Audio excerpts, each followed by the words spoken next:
إن الله وملائكته يصلون على النبي يا أيها الذين آمنوا صلوا عليه وسلموا تسليما الصلاة والسلام عليك يا رسول الله وعلى آلك وأصحابك يا حبيب الله الصلاة والسلام عليك يا نبي الله وعلى آلك وأصحابك يا سيدي يا عبد الله مولاي صل وسلم دائما أبدا على حبيبك خير الخلق كلهم هو الحبيب الذي ترجى شفاعته لكل حول من الأحوال مقتحم.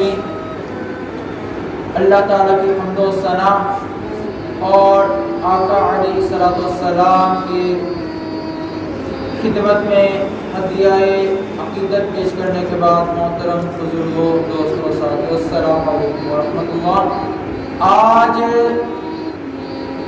شوال المکرم کا پہلا جمعۃ المبارک ہے اور عید الفطر کا آج دوسرا دن ہے. اللہ تعالیٰ کا شکر ہے کہ اس نے رمضان المبارک کا مقدس ماہ ہمیں نصیب فرمایا اور جب ہم نے اس خالق کے حکم کے مطابق رمضان المبارک کے روزے رکھے اس میں اعمال صالح کیے تو انعام کے طور پہ خالق کائنات نے ہمیں عید الفطر کا تحفہ عطا کیا. عید الفطر یہ اللہ تعالیٰ کا وہ عظیم تحفہ ہے جو خالق کائنات اپنے بندوں کو اپنی عبادت مکمل کرنے پر اور اپنی بندگی کا حق ادا کرنے پر عطا فرماتا ہے.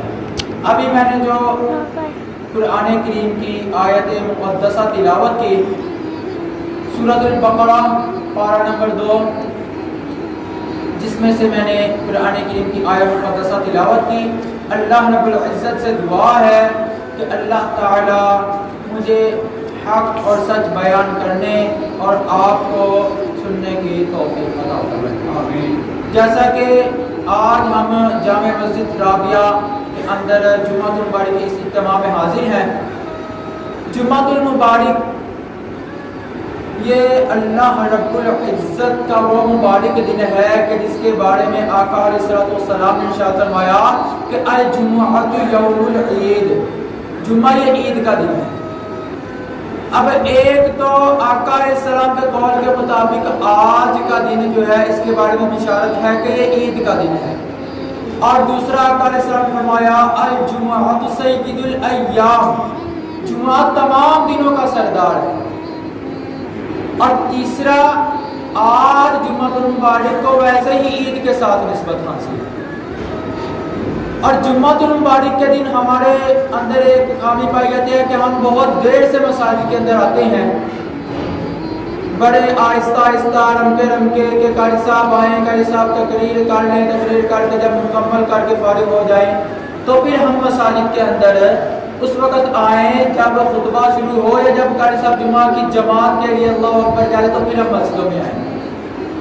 آقا علیہ الصلوۃ والسلام نے فرمایا کہ جمعہ کے دن جب جمعہ کی پہلی اذان دے دی جائے اور اذان دینے کے بعد جو بندہ فوری طور پہ مسجد میں آ جاتا ہے تو اللہ رب العزت اسے اپنی بارگاہ میں ایک اونٹ قربان کرنے کا ثواب عطا فرماتا ہے. یہ کس کے لیے بشارت ہے کہ وہ بندہ جو پہلی اذان کے فوری بعد مسجد میں آ جاتا ہے اور جو اس کے بعد بھی گھروں میں رہے تو وہ سمجھ لے تو اس ثواب سے محروم ہے.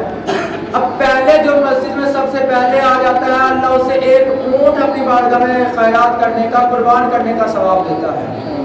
جو اس کے بعد آتا ہے اللہ اسے ایک گائے اپنی بارگاہ میں خیرات کرنے کا ثواب دیتا ہے. سبحان اللہ. اور جو اس کے بعد آتا ہے یعنی اور دیر کر دیتا ہے تو اللہ اسے ایک بکری اپنی بارگاہ میں قربان کرنے کا ثواب دیتا ہے. سبحان اللہ. اب یہ کس کے لیے ثواب ہے جو جلدی آتا ہے. تو اس وجہ سے ہمیں چاہیے کہ جیسے ہی پہلی اذان ہو تو ہم مسجد میں آ جائیں اور آ کے اس ثواب کو حاصل کریں جو اللہ تعالیٰ ہمیں بیٹھے بٹھائے دے دیتا ہے.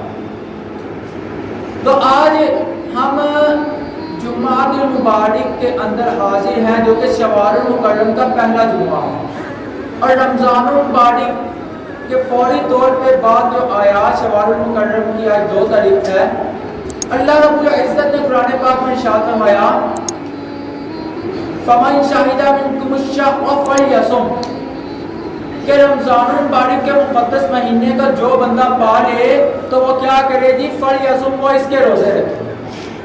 تو روزے رکھنا یہ کیا ہے جی؟ فرض ہے، اور اس کا حکم قرآن پاک میں اللہ نے دیا، یا ایھا الذین آمنوا کتب علیکم الصیام، سبحان اللہ، تم پہ روزے فرض کیے گئے۔ اور روزے فرض کرنے کا مقصد کیا ہے؟ کہ لعلکم تتقون، کہ تاکہ تم پرہیزگار ہو جاؤ۔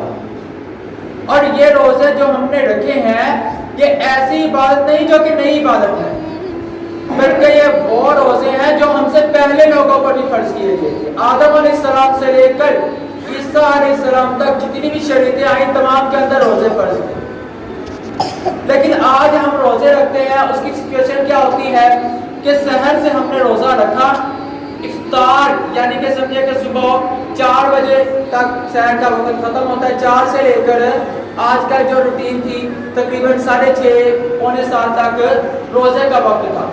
روزہ افطار کیا، اس کے بعد رات سے لے کر صبح سحر تک تمام وقت ہمارے پاس فری وقت تھا۔ یہ وہ روزے ہیں جو ہم پر فرض تھے، لیکن پہلے لوگوں پر روزے کیسے فرض تھے؟ پہلے لوگوں پر جو روزے فرض تھے اس کا طریقہ کار یہ تھا کہ وہ لوگ صبح سے روزہ رکھتے اور وقت افطار پہ مغرب کے وقت آ کے روزہ افطار کرتے، اس کے بعد پھر دوبارہ روزہ شروع ہو جاتا، پھر وہ روزہ رکھتے، پھر دوبارہ سحر تک، پھر سحری کرتے، پھر افطار، یعنی درمیان میں کوئی ٹائم نہ ملتا۔ لیکن آقا علیہ السلام کے امتیوں پہ اللہ نے یہ کرم کیا، یہ احسان کیا کہ اے میرے محبوب کے غلاموں، تم وقت سحر سے افطار تک کھانے پینے سے رک جاتے ہو، لیکن افطار سے سحر تک تمہارے لیے اجازت ہے، تم کھا بھی سکتے ہو، پی بھی سکتے ہو اور عمل کر سکتے ہو۔ یہ سارا سرکار کا صدقہ۔ اب اللہ رب العزت نے فرمایا بھی روزے رکھو، ومن کان مریضا، اور جو اگر تم میں سے مریض ہو جائے، او علی سفر، یا جو کوئی سفر میں ہو، فعدۃ من ایام اخر، تو اس کے لیے اجازت دی گئی آقا علیہ السلام کے دین کے اندر کہ وہ اسے بعد میں مکمل کر لے۔ اگر کوئی بیمار ہے تو اس کو رخصت ہے، اگر کوئی سفر میں ہے تو اس کو رخصت ہے۔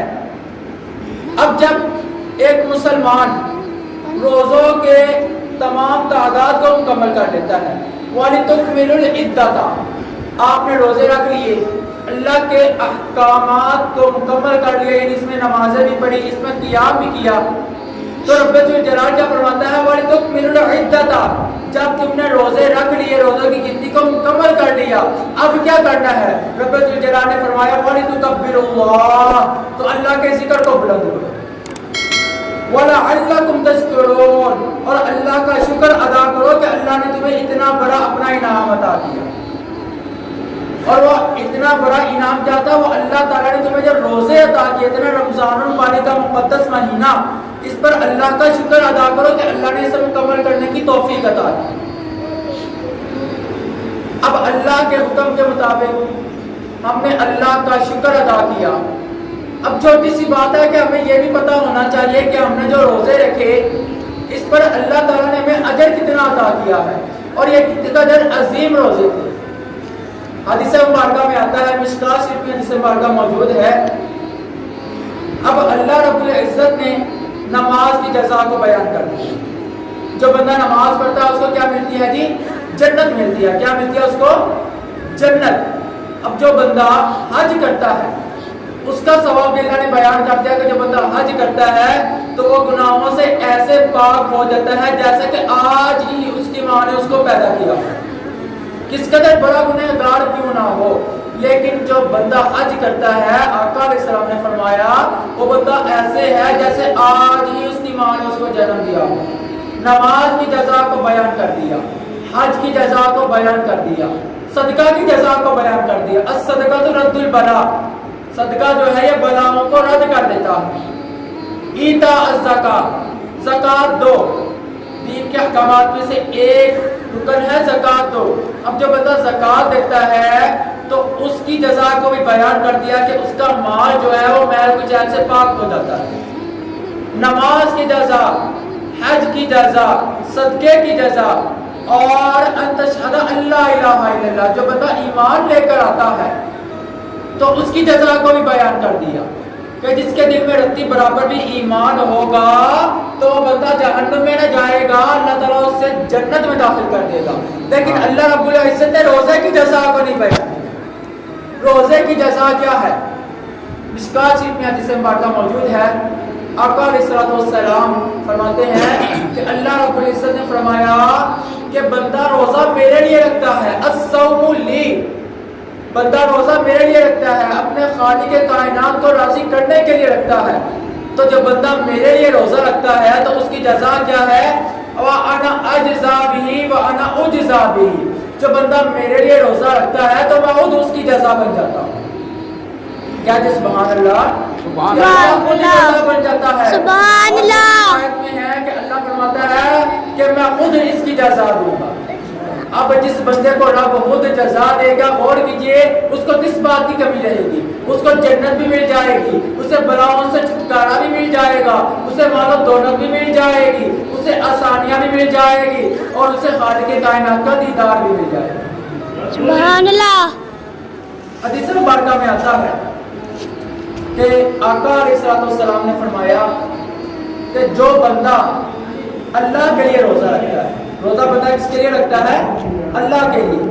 من صام رمضان ایمانا و احتسابا، کہ جو بندہ رمضان المبارک کے روزے رکھتا ہے اس کے احکامات کو، اس کے لوازمات کو پورا ادا کرتے ہوئے، اس میں قیام اللیل کرتا ہے جس طرح ہم نماز تراویح کو ادا کرتے ہیں، تو جو بندہ اس کے پورے لوازمات کے مطابق اس کے احکامات کو ادا کرتے ہوئے روزے رکھتا ہے، غفر لہ خطایا، اللہ تعالیٰ اس کی زندگی کی ساری خطاؤں کو معاف کر دیتا ہے. ایک آدھ نہیں، ساری زندگی کی خطاؤں کو معاف کر دیتا ہے. اور الحمدللہ آج ہم اس جمعۃ المبارک میں حاضر ہیں اور اللہ نے توفیق دی، ہم نے رمضان المبارک کے مکمل روزے رکھے. اب روزے دار کو جو انعامات ملتے ہیں وہ کیا ہیں؟ آقا علیہ السلام نے فرمایا کہ اللہ تعالیٰ روزے دار کو 2 انعام عطا کرتا ہے. کتنے انعام عطا کرتا ہے؟ 2. ویسے تو میں نے بتایا نا کہ روزے دار کی تو اللہ خود جزا بن جاتا ہے. اب جب اللہ خود جزا بن جائے گا تو پھر تو کسی بات کی کوئی ضرورت ہی نہ رہے گی. اس طرح اگر کوئی بندہ یہ کہنا کہ اگر کسی بندے کی وزیر اعظم کے ساتھ ہیلو ہائے ہو جائے تو بندہ کس قدر خوش نصیب ہوتا ہے. وہ کہتا ہے لو جی مجھے تو کوئی ٹینشن ہی نہیں، اب سارے افسر، سارے وزیر، پولیس، رینجر ساری میرے نیچے ہے، کیونکہ اس کی واقفیت وزیر اعظم سے ہو جاتی ہے. تو اللہ تعالیٰ تو پورے ورلڈ کا، پورے عالم کا مالک ہے، وہ تو خالق ہے جس نے ہر چیز کو پیدا کیا. تو جب بندے کی اللہ سے دوستی ہو جائے گی، اللہ اس کی جزا بن جائے گا، تو پھر بندے کو کسی کا ڈر نہ رہ جائے گا. اب اللہ تعالیٰ نے آقا علیہ السلام کی زبانی جو بندے کو 2 انعام عطا کیے.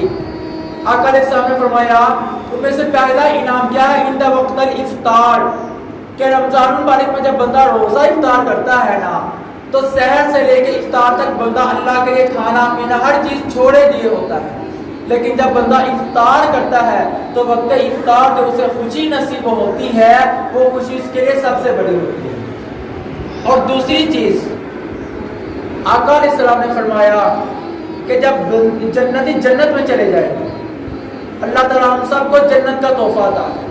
کیا دیجیے آمین. کہ ہم سب کہاں جائیں گے؟ جنت میں جائیں. اور ہم سب غلام کس کے ہیں؟ آقا علیہ السلام کے. اور انشاءاللہ آقا کے سارے غلام جنت میں جائیں.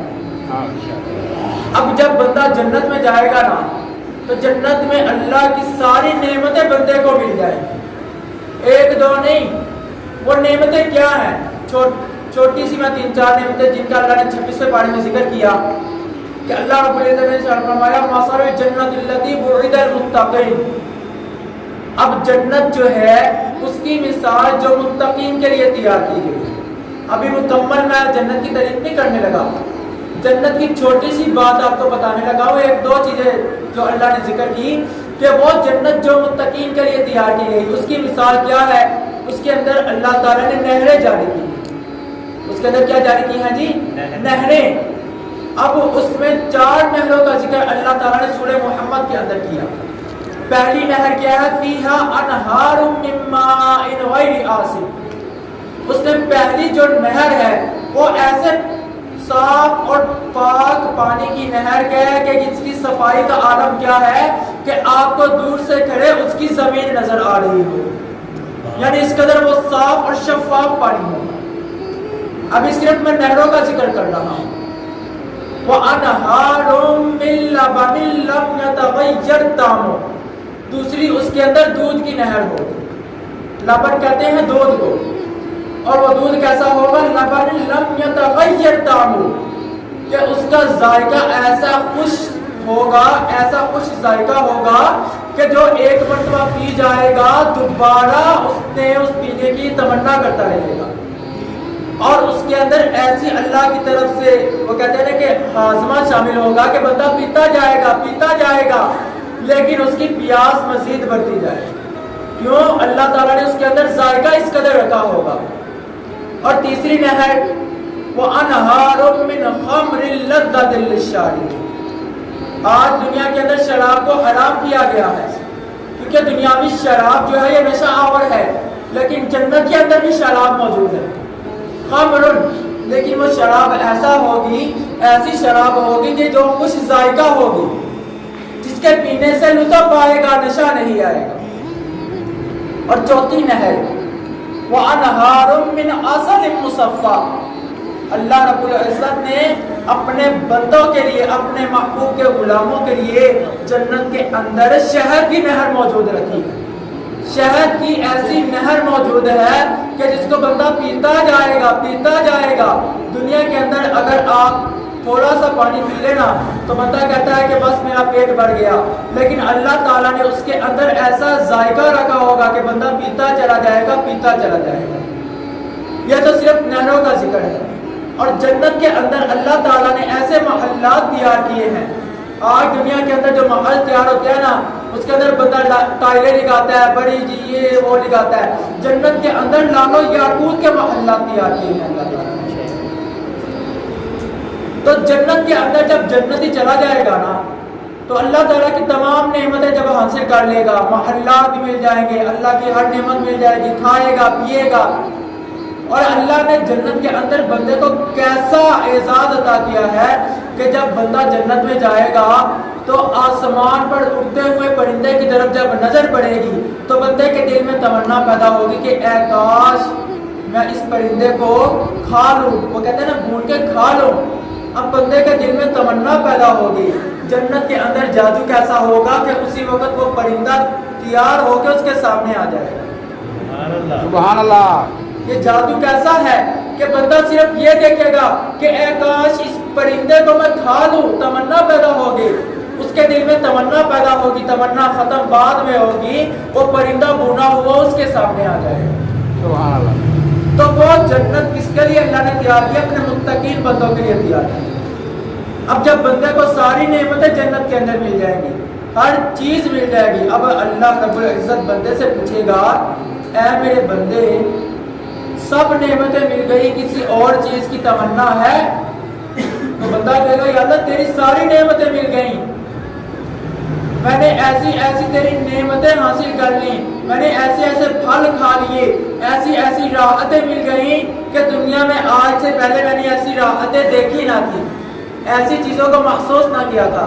تو اب خالق کائنات ارشاد فرمائے گا کہ اے بندو ایک چیز رہ گئی جس کی اصل تمنا تمہیں جنت میں کی تھی. وہ کیا تھی؟ اللہ رب العزت اپنے بندوں کو جنت میں بے حجاب اپنا دیدار عطا فرمائے. سبحان اللہ. آج دنیا کے اندر انسان اس بات کی تمنا کرتا ہے، لیکن جنت کے اندر اللہ تعالیٰ بندے کو بے حجاب کا مطلب کیا ہے کہ آج اللہ اور بندے کے درمیان جو پردے ہیں یہ سارے پردے ہٹ جائیں گے اور بندہ بے حجاب اللہ تعالیٰ کا دیدار کرے گا. اور اب دیدار کتنی دیر کرے گا؟ حدیث مبارکہ میں آتا ہے کہ 70,000 سال تک کتنے ہزار سال تک؟ 70,000 سال تک بندہ اللہ تعالیٰ کا دیدار کرتا رہے گا. اور جب دیدار کرتا رہے گا تو اس کی حالت کیا ہوگی کہ جو بندہ بیٹھا تھا وہ بیٹھا ہی اللہ کا دیدار کر رہا ہے, جو کھڑا تھا وہ کھڑا اللہ کا دیدار کر رہا ہے, جو جس طرح کھڑا تھا ویسے ہی اللہ کا دیدار کر رہا ہوگا.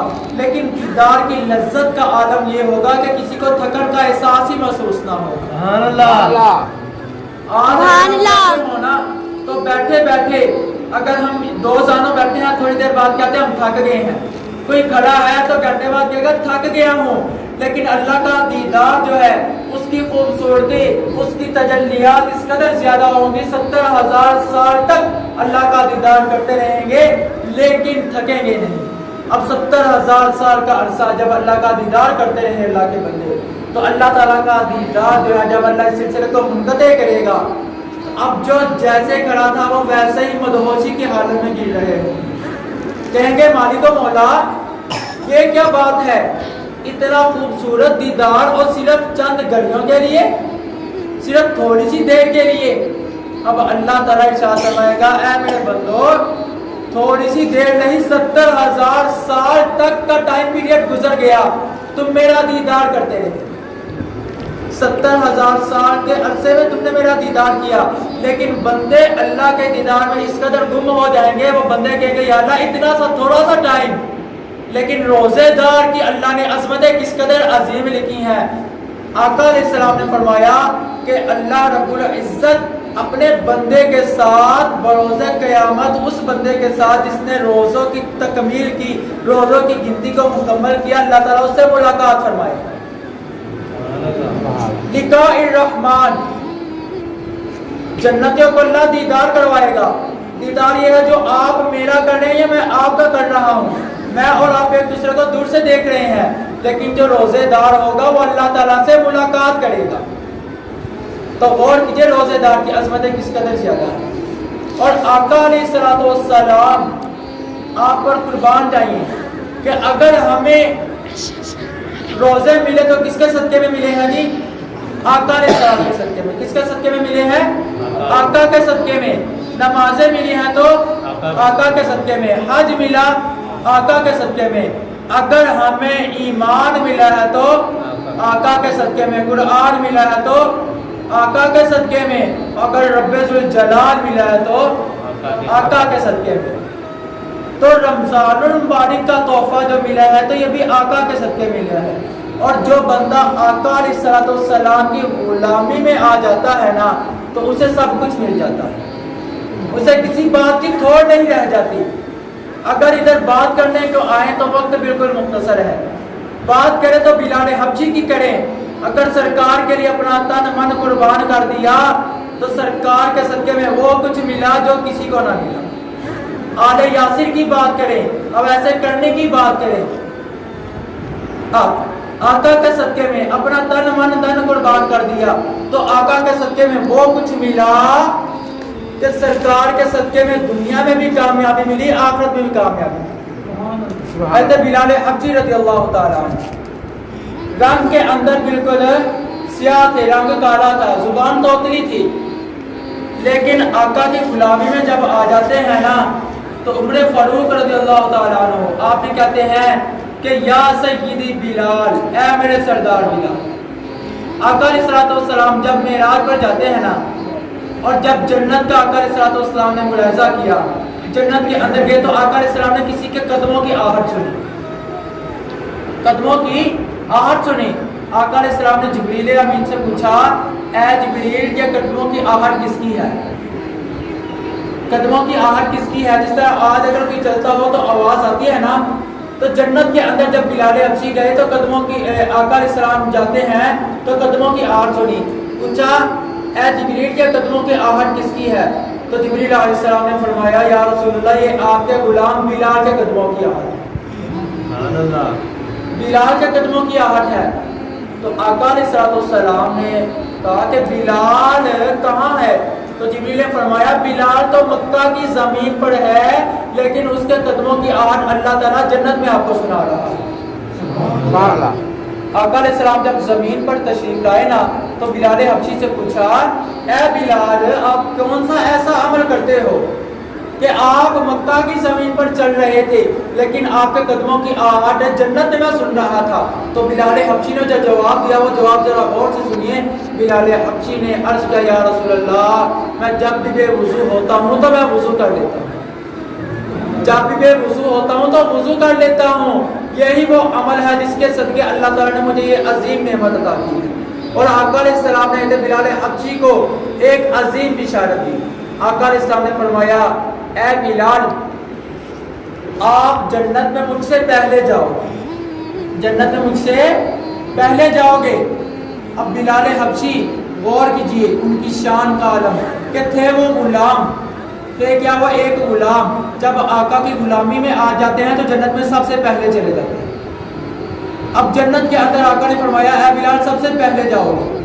صرف آخری بات ہے ذرا توجہ سنیے کہ ہمیں بھی پتہ چلے آج ہم اپنے آپ پر ناز کرے کہ اگر بلال حبشی آقا کی غلامی میں آئے تو ایسے نہیں آئے, بڑی تکلیفیں برداشت کی, تپتی ریت پہ لٹایا جاتا تھا, انگارے جلتے انگارے زبان پہ رکھے جاتے تھے.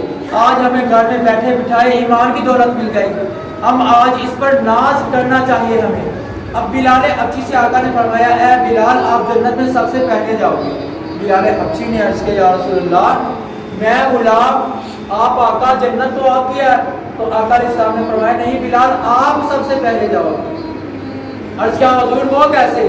آقا علیہ السلام نے فرمایا کہ اے بلال جس سواری پہ میں سوار ہوں گا اس سواری کے لگام آپ کے ہاتھ میں ہوگی, سواری کی لگام آپ کے ہاتھ میں ہوگی.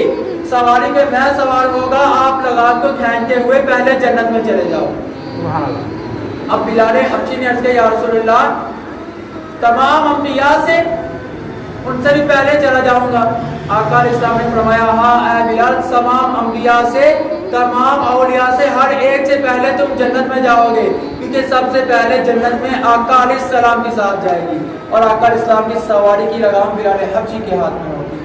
اللہ تعالیٰ سے دعا ہے کہ اللہ تعالیٰ ہمیں اس عظیم نعمت پر اپنا شکر ادا کرنے کی توفیق عطا کرے اور اللہ تعالیٰ ہمیں دین متین کے احکامات پر عمل کرنے کی توفیق عطا فرمائے. وآخر دعوانا الحمدللہ رب العالمین.